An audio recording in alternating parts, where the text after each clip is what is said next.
Welcome back. Alors, on démarre cet après-midi avec une table ronde dédiée à l'innovation en ophtalmologie avec Mathieu Lehmann. Bonjour. Bonjour, Mathieu Eman. Bonjour Mathieu, vous êtes ophtalmologiste et l'un des cofondateurs de Retinax. Retinax, c'est un groupement d'ophtalmologistes spécialisés, c'est bien cela? Absolument. Je suis chirurgien ophtalmologie spécialisé en maladies en chirurgie de la rétine et cofondateur de ce réseau Retinax en Ile-de-France et en France depuis maintenant 5 ans. Merci beaucoup. Alors, on a également le plaisir d'avoir avec nous Judith Gressier. Bonjour Judith. Bonjour. Vous êtes quant à vous pharmacien et vous dirigez l'entreprise Pulsite Vision. Alors, en quoi est-ce qu'elle consiste cette biotech? Alors, Pulsite Thérapeutique est une société qui développe une technologie de thérapie génie qui va s'adresser à des pathologies sévères du segment postérieur de l'œil, type DMLA, rétinite pigmentaire. Voilà, et on est en plein développement. Alors, merci. Nous avons le plaisir d'avoir également autour de la table Jean Garec. Bonjour Jean. Bonjour. Merci d'être avec nous. Vous êtes également pharmacien de formation et fondateur de Biofta. Alors, vous avez également une biotech et cette biotech, elle développe un nouveau standard de traitement pour les maladies de l'œil. C'est bien ça?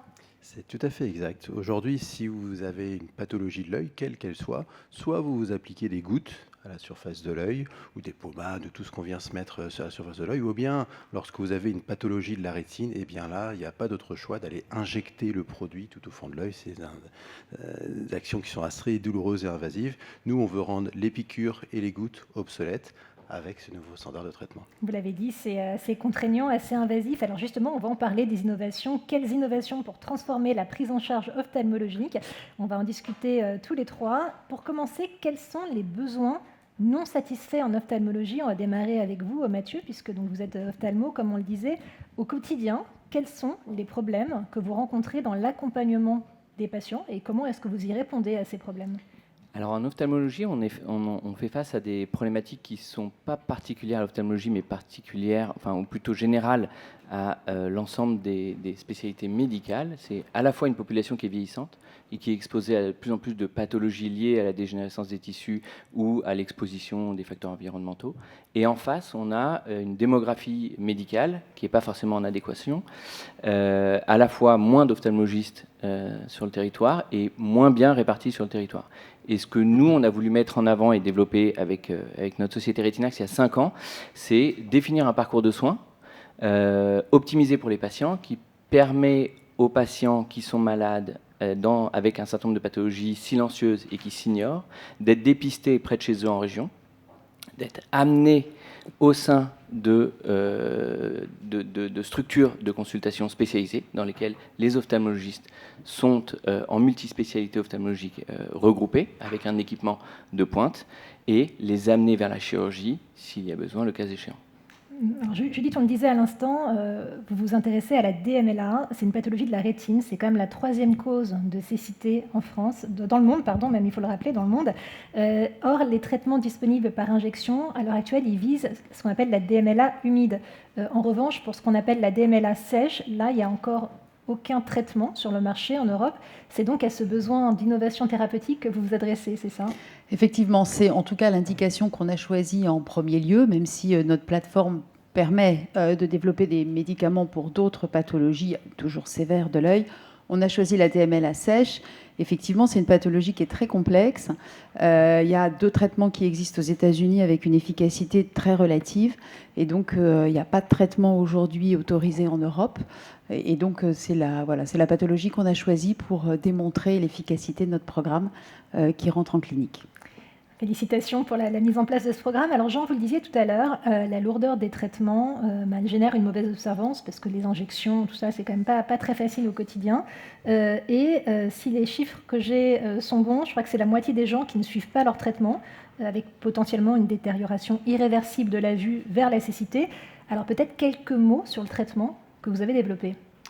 Merci beaucoup. Alors, il faut savoir qu'aujourd'hui, on estime qu'il y a environ 36 millions de personnes qui perdent la vue tous les ans dans le monde, ou alors qui développent une déficience visuelle tellement grave qu'ils sont fortement handicapés. Et ce qui est très dommage, c'est que la vaste majorité de ces 36 millions, ce sont des gens pour lesquels il y a la plupart du temps des traitements qui existent sur le marché, disponibles et qui sont efficaces. On peut avoir le meilleur traitement du monde, si on ne respecte pas l'opologie et si on ne le met pas, eh ben, ça ne sert à rien. C'est un fait. Si on prend une pathologie comme le glaucome, par exemple, il y a pas mal de littérature sur le sujet qui a montré qu'il y a environ la moitié des gens qui ne prennent pas leurs gouttes ou qui les mettent à côté. Voilà, vous avez tous mis des gouttes, c'est parfois pas très facile de se le mettre dans l'œil à nos âges. Quand on a 80, 90 ans, ça devient encore plus difficile.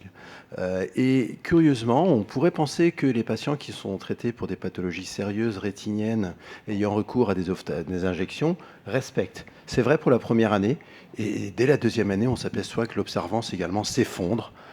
Et que la plupart des gens n'en ont marre en fait d'aller se faire piquer, ça fait mal, c'est douloureux. Donc nous ce qu'on fait, c'est qu'on fait tout simplement un petit comprimé qui fait environ 2 mm de diamètre, qu'on vient s'appliquer directement à la surface de l'œil, un peu comme on le ferait avec une lentille de contact, sauf que c'est beaucoup plus petit. Et ce comprimé va faire plusieurs choses. D'abord il se gélifie, pas de sensation de gêne ou de corps étranger, et puis surtout il vient coller à l'œil très fort pendant une semaine pour libérer de manière continue un médicament à la surface de l'œil pour traiter l'avant ou bien le fond de l'œil avec la rétine. Donc c'est une fois par semaine qu'on applique ce petit comprimé, et il y a une espèce de libération du produit pendant une semaine en fait. Exactement. L'objectif qu'on poursuit, c'est d'avoir une libération qui soit stable dans le temps, c'est-à-dire qu'il est facile d'avoir une délivrance, par exemple une goutte, vous avez un bolus de concentration très fort au début, mais qui s'estompe assez rapidement. L'objectif que nous, on poursuit avec cette technologie, c'est d'avoir une libération qui soit à la première heure ou au 7e jour, se fasse exactement à la même cinétique, pour maintenir une concentration stable dans les tissus dans le temps. Alors, qu'est-ce que vous pensez, Mathieu, de ces différentes solutions qui nous ont été présentées? Et déjà, pour commencer, est-ce que vous observez dans votre patientèle ces sujets d'observance que décrivait Mathieu et la lourdeur de ces traitements invasifs qui rendent, encore une fois, l'observance un peu compliquée? On l'a dit, donc il y a un vrai sujet de dépistage, dépister les gens malades, et une fois qu'on les a dépistés, c'est pas si simple d'appliquer le traitement. En ophtalmologie, les deux modalités de traitement, on les a vues, ce sont les gouttes. Donc il faut penser à les mettre et bien les mettre. Et pour toutes les pathologies de la rétine, ce sont les injections dans l'œil qui représentent un fardeau thérapeutique qui est terrible, puisque ce sont des gens qui ont entre 6 à 8 injections par an la première année, et ça peut continuer comme ça ad vitam aeternam. Donc l'adhésion des patients au traitement, c'est un vrai sujet de développement de l'industrie, et diminuer le fardeau thérapeutique, c'est un sujet également. On va parler après de tout ce qui est télémédecine intelligence artificielle, mais je voyais que vous vouliez réagir. Oui, je voulais réagir pour montrer finalement la concordance avec le traitement que l'on développe nous dans la DMLA, puisqu'effectivement on rejoint complètement le constat et de Jean et de Mathieu, qui est qu'on a besoin de traitements qui vont finalement ne pas nécessiter une réadministration trop fréquente. Encore une fois, sinon le patient, au bout d'un moment, perd l'envie, ne vient plus, d'autant que ce sont quasiment, en tout cas dans la DMLA sèche, une espèce de prévention de la dégradation. Donc c'est compliqué pour un patient de lui dire il faut que tu reviennes tous les mois ou tous les 2 mois pour avoir une injection, pour éviter la dégradation, alors qu'il ne l'a pas déjà. Donc ce que on développe chez Pulsite, c'est donc un système d'administration par ce qu'on appelle électroporation. Donc c'est un petit dispositif médical que l'ophtalmologiste vient appliquer sur l'œil et qui permet de faire pénétrer par un tout petit courant électrique, ça paraît beaucoup plus barbare, mais ça ne l'est pas, ça ne fait pas mal, qui permet de faire rentrer le plasmide dans le muscle ciliaire et qui va exprimer une protéine thérapeutique. On voit bien là aussi que on cherche de la même manière à avoir une administration la moins lourde possible. Donc c'est une administration qui permet l'expression de la protéine pendant 4 à 6 mois, ce qui voudrait dire que si tout fonctionne, le patient devra être retraité uniquement tous les 4 à 6 mois, ce qui là aussi va améliorer grandement les conditions de la compliance. Quand on vous écoute, ça a l'air magique, ça ressemble à de la science-fiction, on implante un dispositif médical, un petit comprimé. Voilà, concrètement, pour le patient, vous disiez que ce n'est pas douloureux. Alors, c'est une procédure, ouais. C'est pas anodin non plus, mais c'est effectivement à l'aide d'un dispositif médical que l'ophtalmologiste vient appliquer sous l'iris. Il va injecter une solution qui est une solution de plasmide. C'est un petit morceau d'ADN qui code pour une protéine thérapeutique. Avec ce système d'électroporation, le plasmide rentre dans la cellule. S'il n'y en a pas, il ne rentre pas. C'est trop gros. Donc il faut qu'on l'aide à rentrer dans la cellule. Et une fois qu'il est dans la cellule, il va utiliser toute la machinerie génétique de la cellule pour exprimer la protéine, oui, la créer, et puis la libérer dans le vitré, et la protéine va aller atteindre la rétine, qui est sa zone d'action dans la DMLA en l'occurrence. Donc pour le patient, c'est une administration qui dure, ou une procédure qui dure quelques secondes, une dizaine de secondes, une vingtaine de secondes, qui est faite donc par un ophtalmologiste, assisté de quelqu'un d'autre, parce qu'il y a un peu de manipulation de dispositifs, et qui, en tout cas avec les études cliniques qu'on a aujourd'hui, ne fait pas mal et est très bien toléré. Mais ça demande effectivement une intervention d'un ophtalmologiste probablement tous les 4 à 6 mois. C'est le pari qu'on a pris. Pour vérifier, pour le suivi. Vos solutions respectives, elles ont été mises sur le marché depuis combien de temps ? Alors, moi, elle n'est pas mise sur le marché. On est en développement, on est une biotech. On a eu un premier candidat qui a été développé, qui a été testé en Europe et aux États-Unis. Pour différentes raisons, là, on a choisi un autre candidat donc, qui est développé dans la DMLA sèche. On rentre en clinique. Là, on a eu l'approbation des autorités de santé pour rentrer en clinique. Donc, premier patient attendu à l'été. Et c'est des développements qui durent quelques années quand même avant de la commercialisation. Qu'est-ce que ça vous inspire, Mathieu, ces technologies quand même extrêmement innovantes ? Dans quelle mesure est-ce que ça va potentiellement révolutionner votre pratique ? Alors ça va révolutionner notre pratique, et il faut savoir que ce type de technologie, ou les technologies qui n'ont pas fonctionné ces dernières années, sont à l'étude depuis presque 10 ans. On a des réservoirs qu'on peut implanter dans l'œil, à l'intérieur de l'œil, à la surface de l'œil, qu'on peut recharger pour des gouttes, pour le glaucome ou pour la DMLA, qui ont montré une efficacité qui n'était pas terrible. C'est pour ça que des solutions très très innovantes comme celles qui sont proposées sont très intéressantes. Après, donc, le but de ces traitements, c'est de voir les patients un petit peu moins, mais il va falloir associer à ça une surveillance ou une télésurveillance ou un jumeau numérique, vous l'appelez comme vous voulez, avec lequel le patient aura un suivi à la maison. Ça peut être dans le cadre de délégation de tâches numériques comme l'intelligence artificielle qui va pouvoir faire des solutions de surveillance de l'acuité visuelle à la maison, de surveillance d'OCT, de scanner de la rétine qu'on pourra faire tout seul à la maison, et puis une disponibilité permanente des médecins, puisque vu qu'on va moins voir les gens, il va falloir quand même s'enquérir de leur santé quand on ne les voit pas. Bien sûr. C'est la question que j'allais vous poser. Comment la télémédecine et l'intelligence artificielle contribuent à toutes ces innovations, qu'elles soient thérapeutiques ou galéniques ? Je ne sais pas si vous voulez en dire un mot, Jean. Je pense qu'il y a un point qui est absolument fondamental. Évidemment, le patient est toujours au centre de nos attentions, mais comme le mentionnait justement Mathieu tout à l'heure, c'est qu'on a un problème de démographie médicale, on a un problème d'engorgement de nos systèmes de santé, et puis un problème de financement accessoirement. Des injections 6-8 fois par an, comme tu le mentionnais, ça représente des dizaines de milliers d'injections par an qui sont faites exclusivement à l'hôpital par un ophtalmologiste. C'est beaucoup d'argent et c'est beaucoup de temps. À partir du moment où on est capable d'avoir des solutions, d'une part, qui sont auto-appliquées par le patient, et deuxièmement, des solutions de télémédecine, d'intelligence artificielle qui permettent de libérer du temps de cerveau, du temps de médecin pour faire autre chose, pour passer plus de temps avec leurs patients pour d'autres tâches. Faire une injection, je me mets à la place d'un médecin, c'est pas forcément l'acte le plus intéressant qu'il ait à faire. On lui permet de libérer du temps pour faire autre chose. Et c'est ça, un des enjeux également de nos systèmes de santé, c'est de savoir de faire mieux avec les ressources qu'on a pour désengorger ce système et puis alléger aussi les coûts que portent les payeurs. Oui, je pense que ce qu'on peut rajouter aussi, 250% d'accord, ce qu'on peut rajouter aussi, c'est minimiser peut-être l'errance médicale, c'est-à-dire aller chez le bon médecin tout de suite.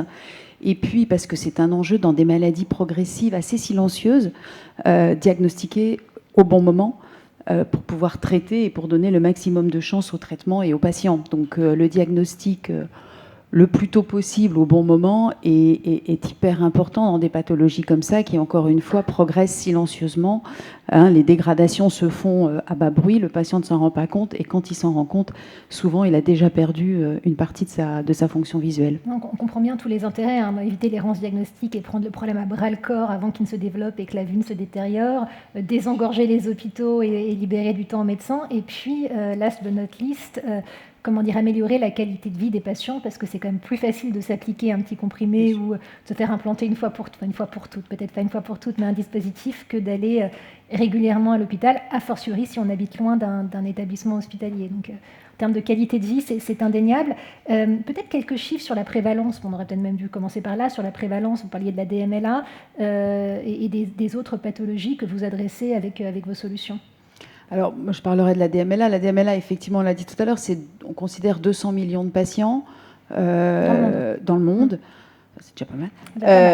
C'est 80% de DMLA sèche, dont une bonne partie va... après, je vais me tourner vers le médecin parce que je parle sous sa responsabilité, mais dont une grande partie ne va pas forcément amener à la cécité, mais on considère qu'il y a à peu près 5 millions de patients en Europe US qui ont ce qu'on appelle l'étape la plus avancée de la DMLA sèche, qui s'appelle l'atrophie géographique et qui là amène à la cécité. Donc c'est un nombre très important de patients.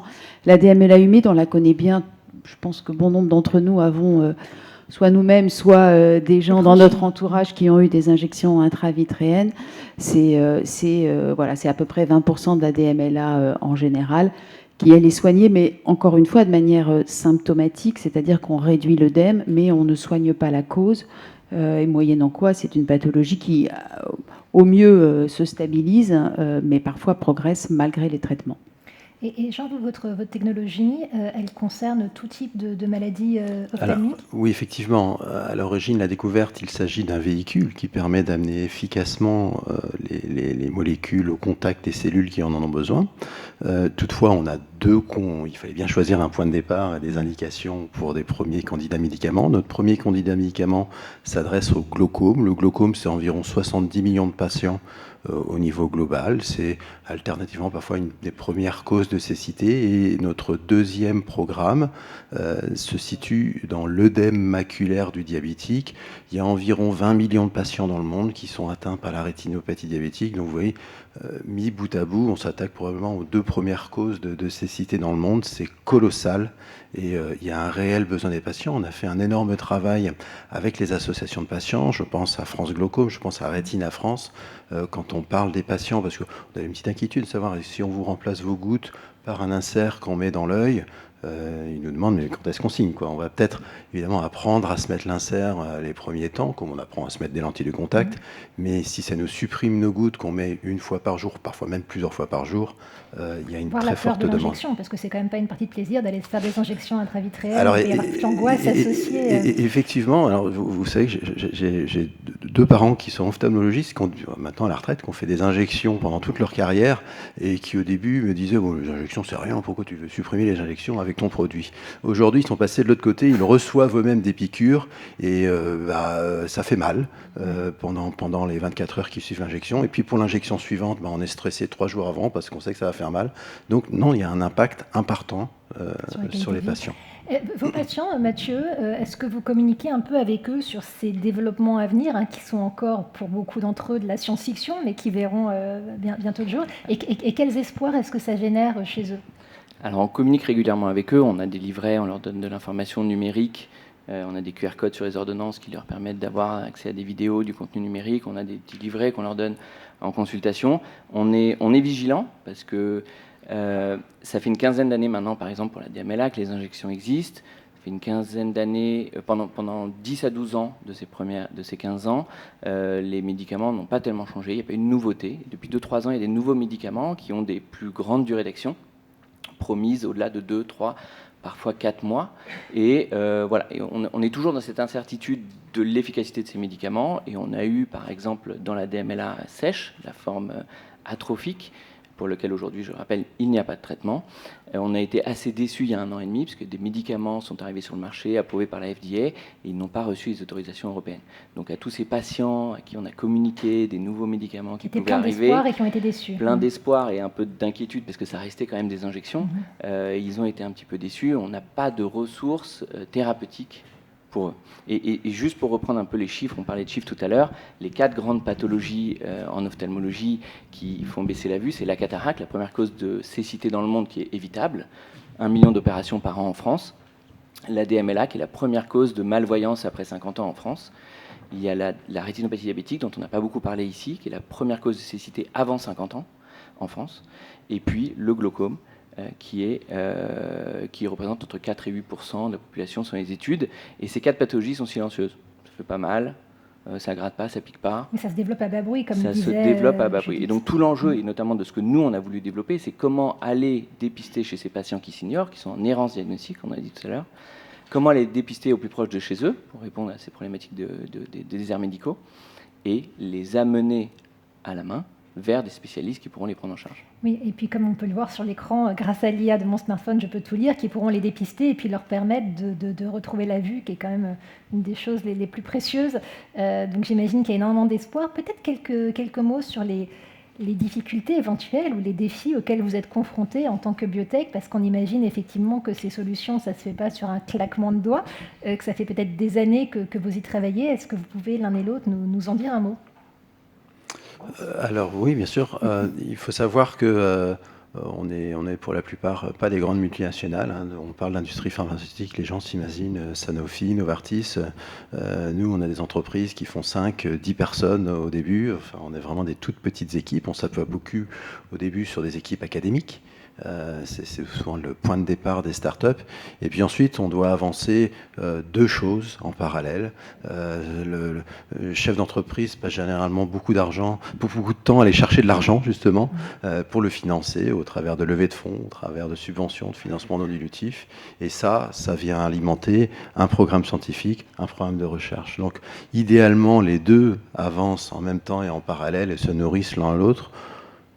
On ne va pas être loin de la vérité si je dis que c'est jamais le cas. Il y a toujours des moments où on a des très bons résultats et personne ne veut nous parler, ou des moments où on a des financements, mais on a des petites anxiétés sur nos problèmes de développement. Donc c'est ça les enjeux permanents de savoir avancer notre science, répondre aux besoins techniques et aux challenges technologiques, tout en trouvant les moyens de financer cela. Est-ce que vous confirmez ce parcours du combattant, notamment pour la levée de fonds ? Oui, c'est un parcours compliqué, parfois d'ailleurs un peu pas toujours très facile à décoder. Voilà, effectivement, parfois il y a les critères de choix des investisseurs n'est pas forcément toujours clair. Il peut être clair, mais en tout cas tel que prévu. Et c'est un parcours de combattant parce que fondamentalement, on a à peu près une idée à la seconde. On a un plan de bataille avec beaucoup de choses à démontrer, et c'est évidemment indispensable avant de rentrer en clinique et puis au fur et à mesure du développement clinique. Mais tout ça est très très cher en fait. Un développement, c'est plusieurs millions pour quelques dizaines de patients. Donc quand il s'agit de faire un développement sur plusieurs centaines, on imagine les coûts que ça représente. Donc il faut arriver à trouver l'argent. En France, il y a quand même pas mal de sources de financement qui existent, non dilutifs, d'aides, de subventions, etc., auxquelles on fait appel, évidemment. Le crédit d'impôt recherche est un levier incomparable. Mais oui, c'est un parcours du combattant et l'époque n'est pas facile en ce moment. Et quels sont les leviers qui vous donnent particulièrement envie d'avancer ? Le fait d'avoir des parents, par exemple, concernés pour lesquels vous voulez une solution, l'envie de faire avancer la science ? Oui, des parents, c'est sûr. Enfin, au-delà des parents, parce que non, en fait, c'est pas tellement les parents, c'est surtout le besoin, qu'on sait et qu'on comprend des patients, donc travailler dans un domaine pour lequel il y a un besoin important et qui peut fondamentalement changer la vie de X milliers de patients, c'est un vraie source de motivation, et puis c'est un sujet absolument passionnant. La science et la biologie et l'homme et son fonctionnement est incroyable. C'est de la science-fiction en soi, donc c'est absolument passionnant. Vous voulez ajouter quelque chose ? Oui, alors nous chez Retinax, on n'est pas une biotech, on est une start-up, on est incubé ici d'ailleurs depuis presque 3 ans, et on a ces mêmes problématiques, dans le sens où, comme dans toutes les start-up, on a 1000 idées à la seconde, on a développé tout un certain nombre d'outils pour nos médecins, nos patients, notre parcours de soins, notre réseau de soins, qui vont d'une application de remplacement qu'on a développée, qui permet de mettre en relation des médecins et des remplaçants dans les déserts médicaux ou à Paris quand le médecin n'est pas là, quand il est en vacances, quand il est malade. On a développé un outil de business intelligence qui nous permet à nous de piloter l'activité et aux médecins de comprendre ce qu'ils font. Aujourd'hui, il faut voir que l'image d'Épinal du médecin tout seul dans son cabinet, elle existe encore. Le médecin, il ne sait pas combien de patients il voit, quelle est la démographie de sa patientèle, d'où viennent ses patients, quelle est la répartition de la pathologie dans sa patientèle. Et donc ces outils nous permettent d'améliorer nos pratiques et d'aider nos médecins. Et puis on a aussi développé une intelligence artificielle qu'on co-développe avec la junior entreprise de l'X, qui permet de dépister les pathologies du fond d'œil pour aller, dans le cadre des délégations de tâches, au plus près des patients, aider à faire sortir les dossiers qui sont pathologiques pour les montrer aux médecins et les adresser rapidement. Donc, on n'a pas des sujets de biotech, mais c'est vrai qu'on a ce sujet start-up, d'innovation et d'idées qui fusent et de problématiques pour les résoudre. Oui, avec des problèmes de ressources, parce que vous le disiez tout à l'heure, vous n'êtes pas des équipes pléthoriques non plus. Et il y a une sorte de décalage entre le besoin auquel vous vous attaquez, en fait, la grandeur de la chose, et puis des équipes quand même plutôt réduites. Ouais, je ne sais pas si vous... Non, je pense que ce qui est important, c'est que, évidemment, quand on est si petit, on n'arrivera pas tout seul. Donc, c'est d'avoir une capacité à créer des ponts entre nous, entre les milieux académiques et nous, entre les grandes entreprises pharmaceutiques qui peuvent avoir des intérêts à nous aider, entre nous, start-up. Des structures comme Paris Santé Campus favorisent un petit peu cette interaction. Et voilà, on a toujours des problèmes insolvables pour lesquels il faut qu'on trouve quand même des solutions. C'est notre quotidien et c'est ça qui nous fait vibrer. Vous savez, on travaille beaucoup également avec des étudiants. On est souvent sollicités soit par les facultés de pharmacie, soit par les écoles de commerce. Et puis, bon, les jeunes étudiants, ils ont l'idée, maintenant, il faut faire de la start-up. Alors, ils ont tous en tête Elon Musk, Jeff Bezos. La première chose qu'on leur dit, c'est pas ça en fait.